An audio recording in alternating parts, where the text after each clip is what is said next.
پیش خدمت ہے ایک دلچسپ کہانی جس کا عنوان ہے بادشاہ، وزیر اور گڈریا۔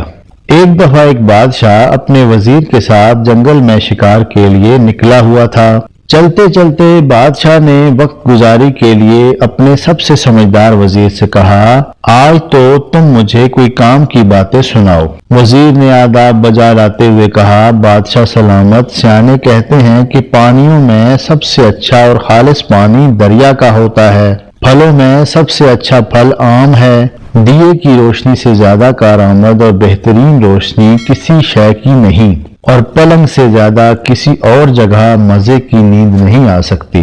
وہ یہ باتیں کرتے جا رہے تھے، ساتھ ہی ایک آجڑی گڈریا بکریاں چرا رہا تھا۔ اس نے بھی یہ باتیں سن لی اور کہنے لگا، یہ ساری باتیں غلط ہیں۔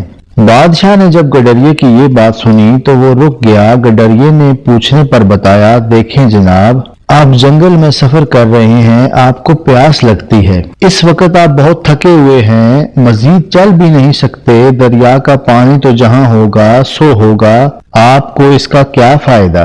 لاکھوں میل دور دریا بھلے بہتا رہے، اس وقت تو وہی پانی آپ کے کام آئے گا جو آپ نے چھاگل بھر اپنے ساتھ رکھا ہوا ہے۔ اس لیے یہ بات غلط ہے کہ دریا کے پانی سے بہتر اور کوئی پانی نہیں۔ بادشاہ یہ سن کر کہنے لگا، بات تو تمہاری ٹھیک ہے، اچھا یہ بتاؤ آم والی بات کیسے غلط ہے؟ گڈریا کہنے لگا، جناب آپ خود ہی سوچیں، آم بھی بھلا کوئی پھل ہے؟ کچا ہو تو کھٹا ہوتا ہے، اسے کون کھاتا ہے؟ اگر زیادہ پک جائے تو سوکھ کر گل جاتا ہے، اسے بھی کوئی نہیں کھاتا۔ اصل پھل تو گندم کا دانہ ہے جسے ہم سارا سال کھاتے ہیں، ہر امیر و غریب کھاتا ہے، اس لیے یہ بات بھی غلط ہے کہ آم سے اچھا اور کوئی پھل نہیں۔ بادشاہ نے گڈریے کی اس بات سے بھی اتفاق کیا اور اس سے پوچھا، اچھا تو یہ بتاؤ کہ دیے کی جوت والی بات کیسے غلط ہے؟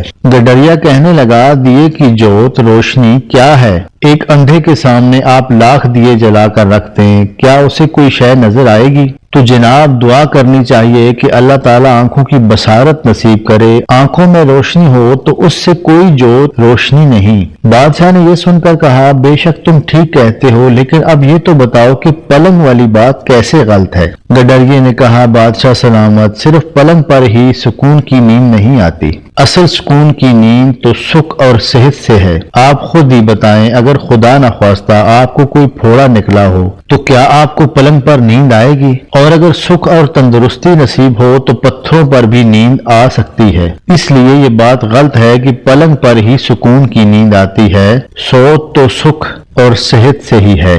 بادشاہ گڈریے کی یہ دانش مندانہ باتیں سن کر بہت خوش ہوا اور اسے بہت سے انعام و اکرام سے نوازا۔